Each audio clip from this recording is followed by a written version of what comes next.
أنا محمد يونس، والنهاردة هنتكلم عن فيلم أكشن بيحكي عن كتيبة دبابات بتكون في طريقها لتنفيذ مهمة، والمهمة إنهم يسيطروا على طريق ويمنعوا جيش العدو إنه يمر منه، وبيواجهوا في طريقهم العدو بأسلحته الفتاكة ودباباته المتطورة، وبعد خسائر كبيرة بيقدروا أخيرا يوصلوا لمكان المهمة، لكن بيلاقوا جيش العدو أعداده كبيرة جدا، وكده قدامهم حل من الاتنين، إما ينسحبوا من المهمة ويتداروا في مكان على ما جيش العدو يعدي، أو إنهم يحاربوا جيش كامل لوحدهم. خلينا نعرف ايه اللي هيحصل، وعلى السريع ندخل في قصة الفيلم.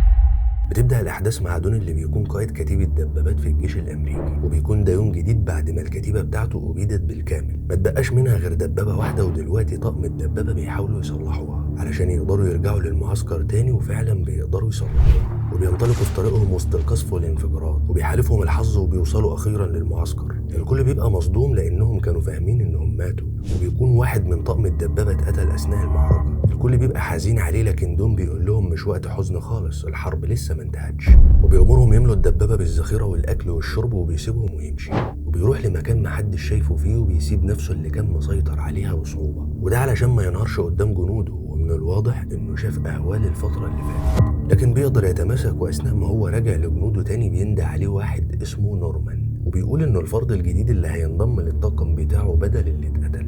بصله من فوق لتحت، ولما لقاه ضعيف قال له مستحيل، ولما نورمان بيأكد له الأوامر قال له الدبابة دي وطنك الجديد، طيع الأوامر وما تصاحبش حد. ولما بيروح عند زمايله الجداد بيجي يعرف نفسه، بيستغربوا لأنه صغير جدا في السن، وبيهزقوا بيه لأنه من مظهره يبدو إنه طري وما يعرفش حاجة عن الحرب. نورمان أصلا كان كاتب في الجيش وبعتوه للحرب بسبب عجز في عدد الجنود. طبعا نورمان دلوقتي بيتمنى إن ده يكون مجرد كابوس وينتهي مجرد ما يصحى من النوم.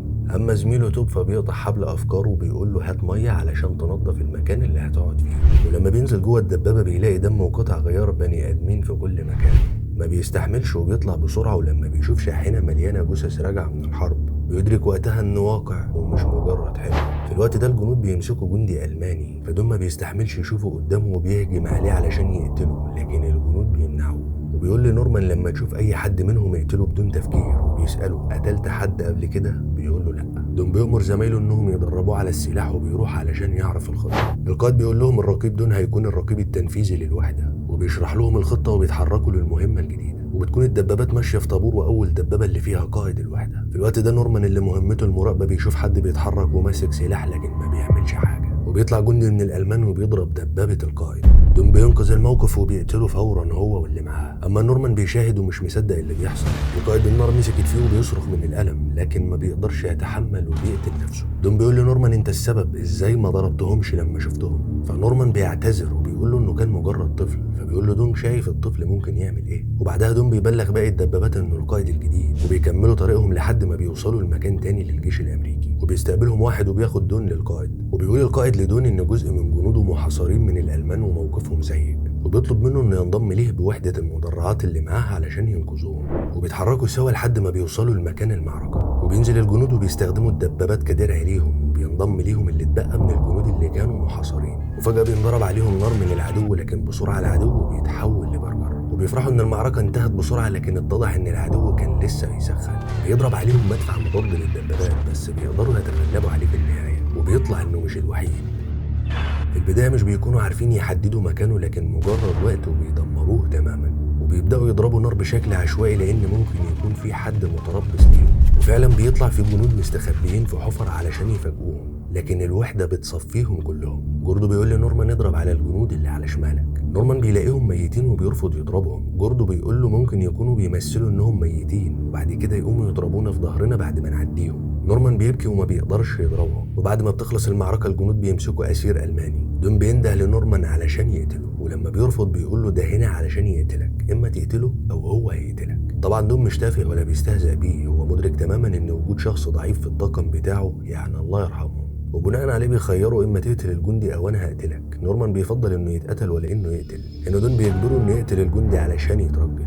بعدها زمايل نورمان بيهدوه بيفهموه ان ده علشان مصلحته. بيجوا دون وبيقول لهم اجهزوا علشان هنتحرك، وبيتحركوا لحد ما بيوصلوا مدينه، وبيلاقوا جثث لناس مشنوقه، وبيعرفوا ان كتيبه المانيه كانت موجوده في المكان ده، واثناء ما هم بيمشطوا المكان بحذر بينضرب عليهم نار. دول بيكسب وقت على ما بايبل يعمر ويضرب، ولما بيخلصوا عليهم بيكملوا طريقهم، بس بيكون في فخ مميت مستنيهم، وفعلا بيضربهم بس بيخطئ الهدف، وزي ما المثل بيقول الاولى لك التانية عليه. هنا بيتجرأ نورمان أخيرا وبيقتل الجنود الألمان لأول مرة. بعدها بيطلع مواطن ألماني وبيقول لهم الجنود الألمان عايزين يستسلموا، ولما بيطلعوا بيلاقوهم عبارة عن أطفال وشباب سنهم صغير. دون بياخد باله إن في ضابط بينهم، ولما بيسأل المواطن هو ده اللي كان بيشنق الأطفال قال له أيوه، وهنا دون بيؤمر بقتله فورا. ولما بيتأكد الجنود إن المكان آمن بيقعدوا علشان يرتاحوا. دون بيقول لنورمان إنه كان شجاع لما قتل الجنود، وهما بيتكلموا بيلاقي حد بيبص عليهم من ورا الشباك.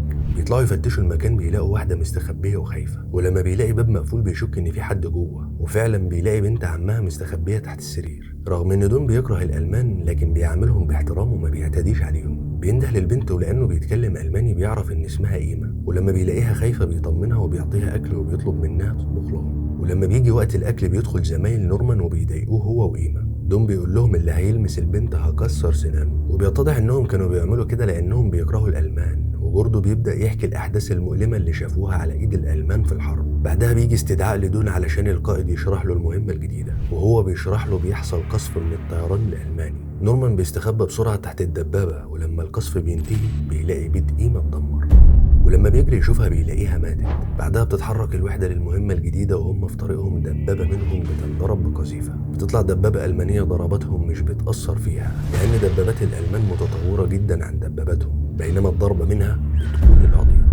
كده فاضل دبابتين من أصل 4 دبابات، وكل ثانية بتمر الخسائر بتزيد. دون بيستخدم الحيلة وبيحاول يلف وراه علشان درع الدبابة بيكون ضعيف في المنطقة الخلفية. بايبل بيصوب على أضعف منطقة وبيضرب في اللحظة المناسبة، وبيتم تدميرها أخيرا من الضربة التانية. دون خسر كل الدبابات اللي كانت معاه لكن لسه عنده مهمة خطيرة لازم تكمل، وبيكملوا طريقهم لحد ما بيوصلوا للطريق اللي المفروض يمنعوا الألمان يعدوا منه. بيضربهم لغم أرضي وبتتعطل الدبابة. دون بيطلب من نورمان وتوب يستكشفوا البيت اللي جنبهم ليكون فيه جنود. بيلاقوا مكان لعلاج المصابين بس كلهم ميتين. توب بيستغل انهم لوحدهم وبيعتذر لنورمان عن اللي حصل في بيت إيما، ونورمان بيقبل اعتذاره وبيرجعوا للدبابة. دون بيقول لنورمان انه يروح يراقب الطريق ولو شاف جنود يجي يبلغه، والباقي بيصلح الدبابة. ولما بيستخبى نورمان بين الأشجار بيسمع صوت نشيد، ولما بيبص بيلاقيهم كتيبة ألمانية فبيجري يحذر زمايله. وشوية لما الجنود بيقربوا دون بيعرف من النشيد إن عددهم كبير، وطبعا الدبابة عطلانة ومفيش سبيل للنجاة. كله بيشيل سلاحه وبيقرروا إنهم يستخبوا على بال ما الكتيبة دي تعدي.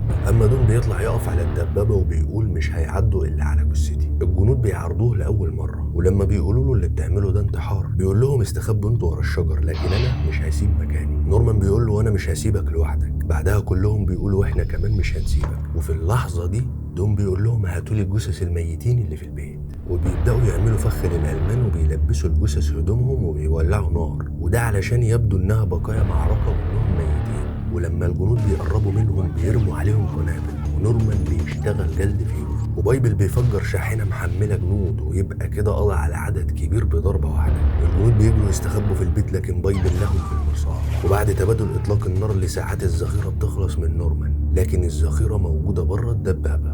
دون بيحدف قنابل دخانية علشان يقدر يطلع يجيب الذخيرة، والباقي بيغطوه على ما يرجع، وقبل ما يدخل الدبابة بيتصاب. الجنود الألمان بيبدأوا يضربوا الدبابة بقذائف مخترقة للدروع، وللأسف قذيفة منهم بتخترق الدبابة وتوب هو كمان. وفجأة بتخلص منهم الذخيرة وما عادش معاهم غير الرشاشات، وهنا بيقرروا يطلعوا من الدبابة. جوردو عمال يحدف قنابل على الألمان وهو بيحدف قنبلة، بعد ما بيشد الفتيل بيتصاب وبيقع بالقنبلة داخل الدبابة، لكن قبل ما تنفجر بينام عليها وبيضحي بنفسه علشان زمايله. دون بينده على بايبل علشان يعطيه القنابل، وهو طالع بياخد طلقة في دماغه وبيموت. بينما دون مشغول في قتل الجنود اللي حوالين الدبابة في قناص بيضربه، ما بيستسلمش وبيقوم تاني بقناص بيضربه طلقة تانية وتالتة، فبينزل جوه الدبابة. نورمان بيقول له أنا خايف، بيقول له وأنا كمان. ولما نورمان بيفكر يستسلم دون بيقول له هيعذبوك بوحشية وهيقتلوك بدون رحمة. بيقول له في فتحة في الدبابة من تحت اخرج منها وأنا هشغلهم. في الوقت ده جنود الألمان بيفتحوا فتحة الدبابة وبيحدفوا قنابل، ودون بيترجى نورمان إنه ينقذ نفسه ويمشي، وأول ما بيطلع القنابل بتنفجر. بعدها نورمان بيدفن نفسه بالطين، لكن لحظه السيء الألمان بيلاقوه، لكن الجندي اللي لقاه بيطلع شاب من سنه، ولما بيلاقيه مرعوب بيسيبه وبيمشي. وبيعدي الليل وبيطلع الصبح، وبيصحى نورمان على صوت الجنود الأمريكان وبياخدوه على عربية الإسعاف. وبكده يكون الفيلم خلص، بس ما تنساش لايك لو الفيلم عجبك، اشترك في القناة وفعل الجرس علشان الفيديوهات اللي جاية، ويا سلام.